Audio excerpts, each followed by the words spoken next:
Okey, 4 tips nak hasilkan video yang baik. Baik, tonton sampai habis. Nanti di penghujung video nanti saya akan bagi satu petua macam mana nak buat video yang cantik. Sebelum tu, kalau belum subscribe, subscribe channel saya. Apabila kita nak buat video, mesti kita dah ada topik nak buat video apa kan.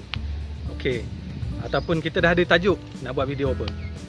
Okey, tips yang pertama, kita kena kaji berkenaan tajuk tersebut. Apa isi yang kita nak sampaikan berkenaan tajuk tersebut. Siapa target penonton kita untuk tajuk yang tersebut. Jadi isi yang kita nak masukkan dalam video tu kena bagi ngam dengan target audience kita.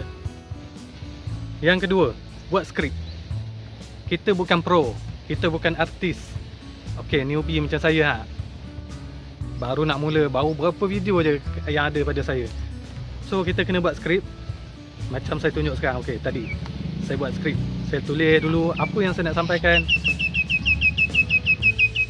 Baik, skrip tadi tu tujuannya supaya kita tak tergagap-gagap nak cakap apa aku nak cakap tadi supaya kita punya percakapan tu kita tak perlu nak ada idea yang banyak sangat masa bercakap.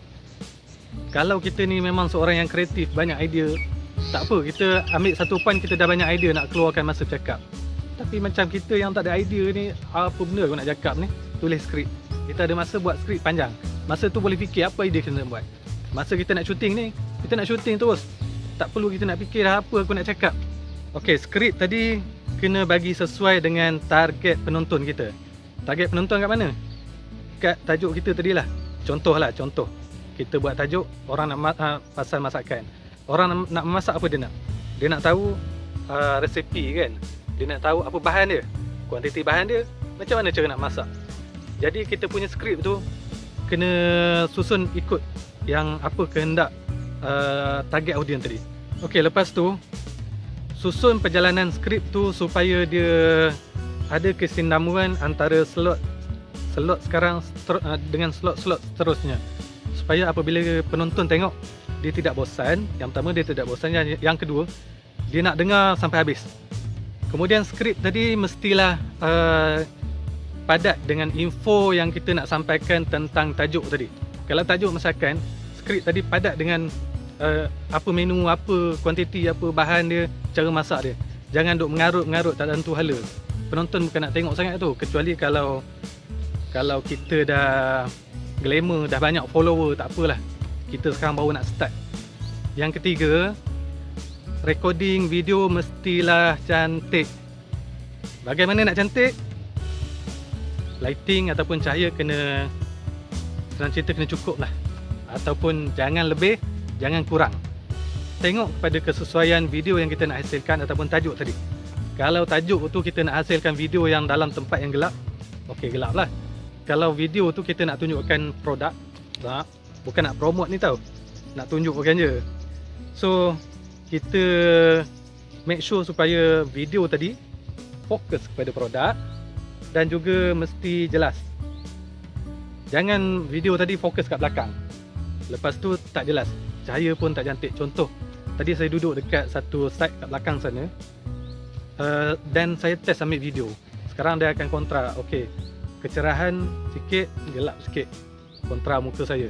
Tapi tempat yang tadi saya pergi tadi, dia punya kecerahan belah sini terlalu cerah sebab dia terdedah sikit pada matahari. So belah sini dia gelap sikit sebab pokok. Jadi balance dia tak cantik. Jadi lighting yang cantik itu sangat penting. Untuk lighting yang cantik ni, saya cadangkan buat video yang outdoor, buat video outdoor. Kenapa? Kerana anda tak perlu nak setting lighting. Kita newbie, kita tak banyak lagi kemudahan, kita tak banyak equipment lagi. So kita gunakan apa yang ada je. Apa yang ada je. Cahaya semula jadi, audio semula jadi, handphone semula jadi. Handphone semula jadi apa? Handphone dah sedia ada.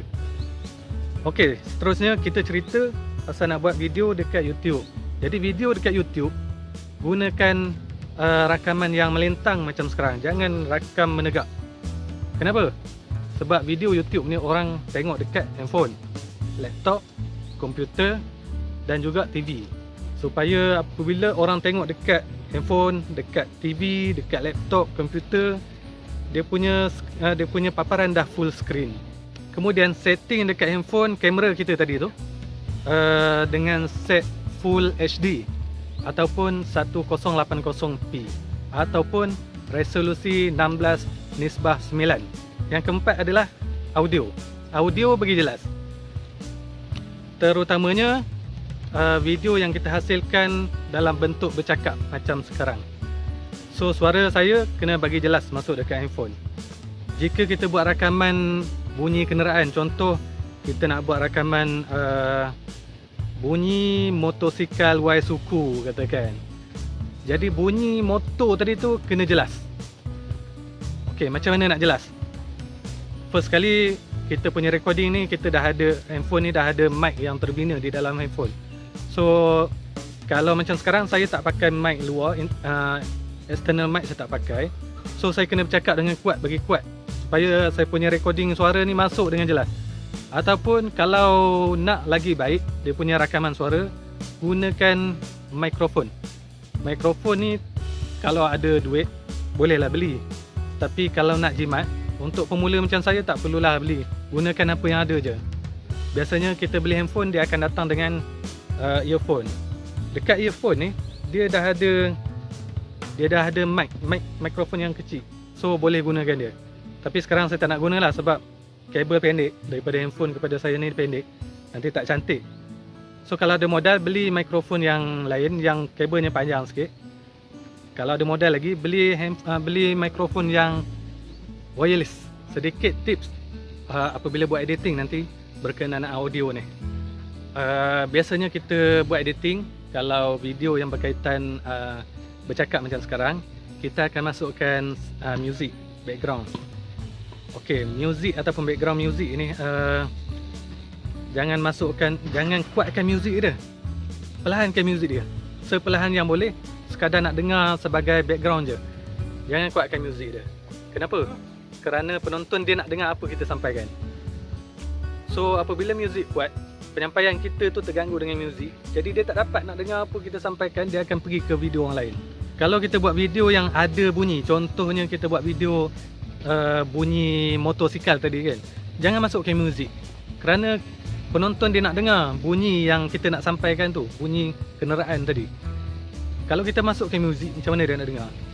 Satu lagi pasal audio, saya tengok selalu newbie yang buat. Profesional dia tak buat dah macam ni. Newbie yang buat apa yang dia buat? Dia buat intro ataupun outro. Ataupun tengah-tengah tu ada subscribe channel saya kan. Masukkan music yang kuat sangat. Apabila contoh kita buka dekat laptop ataupun komputer ataupun TV, kita tengah layan dia punya bercakap, okey buka sound kuat sikit lah nak bagi jelas dengan cakap. Tiba-tiba muzik dia ada, intro dia datang. Pang tu. Memang tak boleh terima lah muzik yang kuat ni. Okey, dah hujung lah. Saya nak bagi petua yang tadi. Petuanya, sentiasalah hasilkan video, sentiasalah edit video dan sentiasalah upload video. Walaupun tak ada penonton. Kenapa? Untuk melatih kita. Itu je, yang penting nak latih kita, nak improve kita punya skill. Kemudian selalulah tonton video orang lain untuk kita dapatkan inspirasi macam mana orang nak buat recording. Okey, kalau belum subscribe, bantu saya subscribe channel saya. Okey, sekian, terima kasih, jumpa lagi. Terima kasih kerana menonton. Bye.